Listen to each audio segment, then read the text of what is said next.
boys and girls, it's Miss Laura from Fountaindale Library.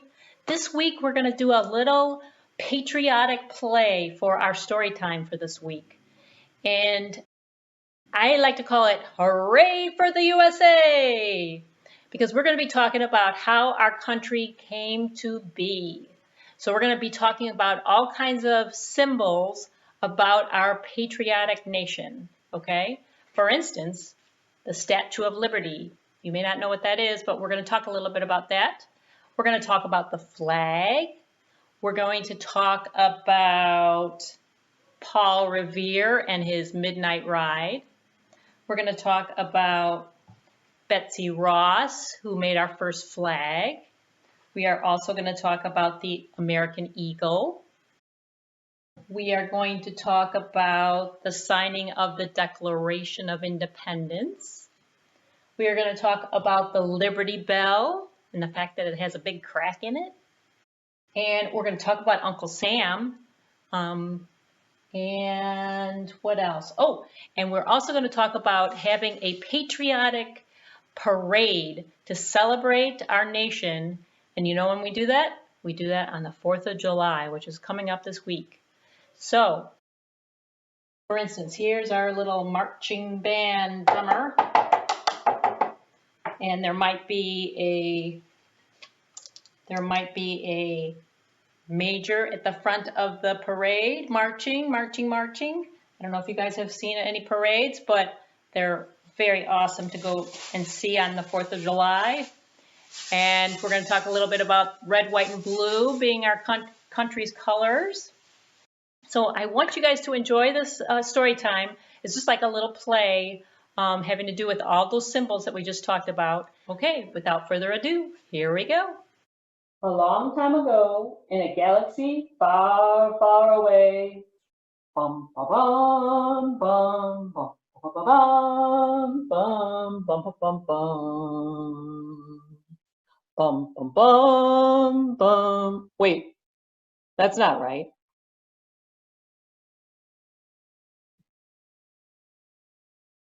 Let's try that again. fourscore and 7 years ago. Ooga chaka, ooga chaka, ooga, ooga, ooga chaka. No, that's way too long ago.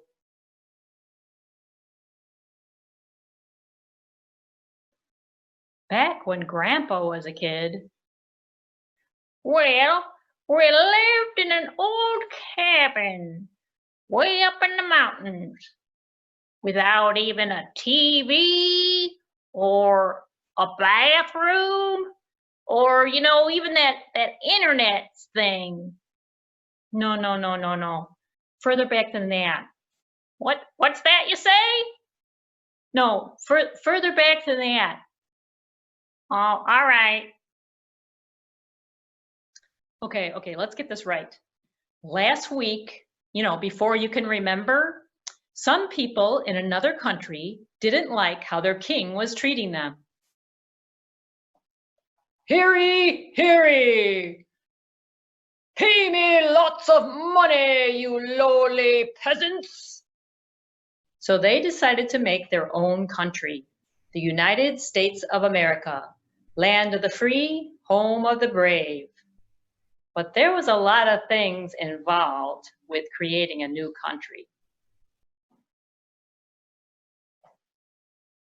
Now, where do I sign? At the bottom, Mr. Hancock. Oh, yeah. Hope you don't mind, I made it nice and big. It involved a horse ride at night and some lanterns. Listen, my children, and you shall hear of the midnight ride of Paul Revere. On the 18th of April in 75, hardly a man is now alive who remembers that famous day and year. He said to his friend, if the British march by land or sea from the town tonight, hang a lantern up in the arch of the North Church Tower as a signal light. 1 if by land, and 2 if by sea, and I on the opposite shore will be, ready to ride and spread the alarm through every village and farm, for the country folk to be up and to arm. You know, someone should have told me that it was way faster to just email everybody. It involved a lady named Betsy Ross, who made this nice banner for us to wave at parades. I wonder, maybe a nice jungle material? Or maybe some nice frogs. Everybody likes frogs, don't they? Yeah, I think maybe that, well, maybe not. Black and white skulls then, maybe? Oh, here's a great idea.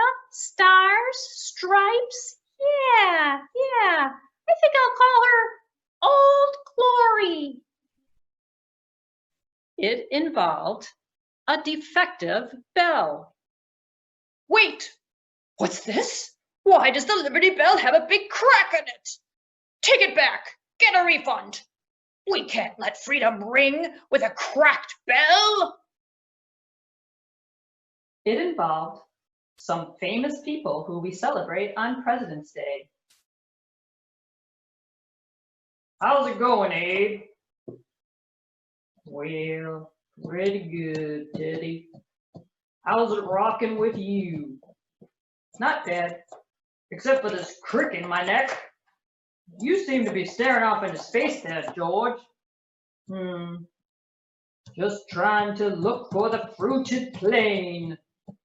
Yeah, I know what you're saying. I'm focused on those spacious skies myself. Good thing we all played our important roles in the creation of our country before they put us up here on Mount Rushmore. This is a hard job. I see what you did there.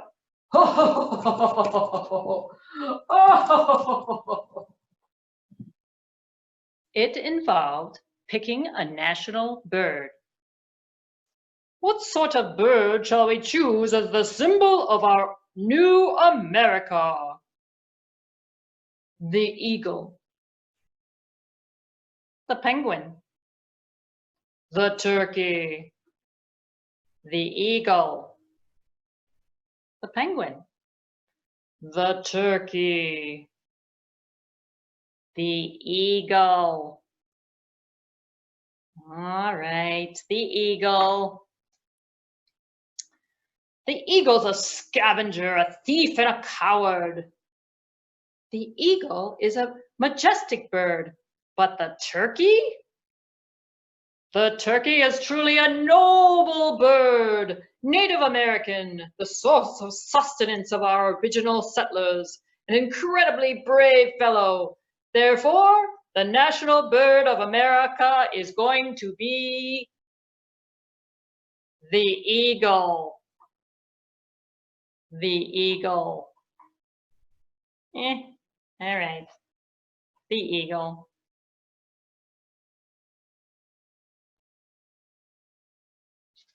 It involved a giant green lady holding a torch, which was a surprise present to the USA that was shipped to us in over 200 crates. How many pieces does this puzzle have?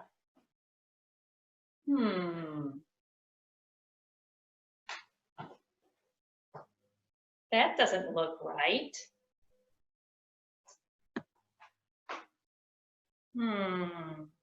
Still not looking right. Whoops, one more piece to put in the right spot.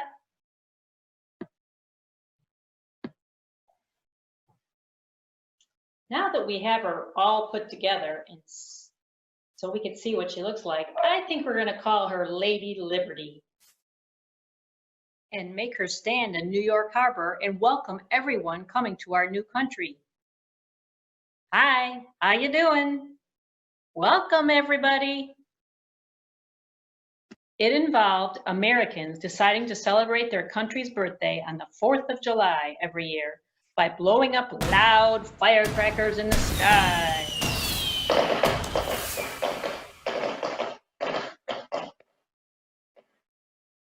John Adams said, "There ought to be pomp and parade on this day forevermore." It involved this guy named Sam, who they say was our uncle, but really he wasn't. But he looked nice in our country's colors, red, white, and blue. "Oh, I think I'm gonna go down this street and hang up my picture, like right here, this poster here. It's a picture of Uncle Sam, that's me. Do you like it?" It involved adding states to the USA until there was an even, first the 13 original states. Nope. Then 27 states. Nope. Then there was 48 states. We added all those. And don't forget Alaska and Hawaii. So now we have 50 states in the United States of America. Ooh, that's a lot of facts about the USA. Let's review. Why did Abe Lincoln grow a beard? He wanted to look like the guy in the $5 bill. Where was the Declaration of Independence signed? That's easy. Why, at the bottom, of course.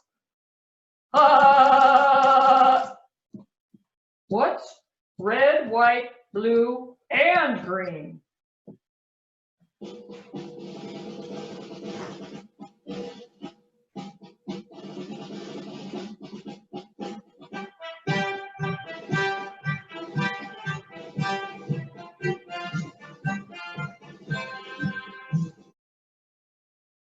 A patriotic pickle.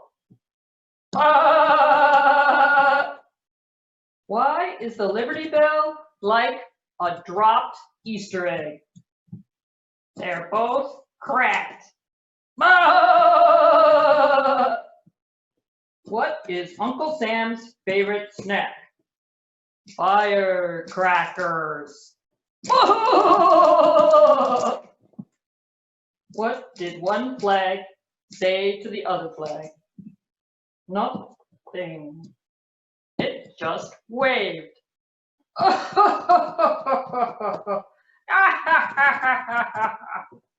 Why did I chop down the cherry tree?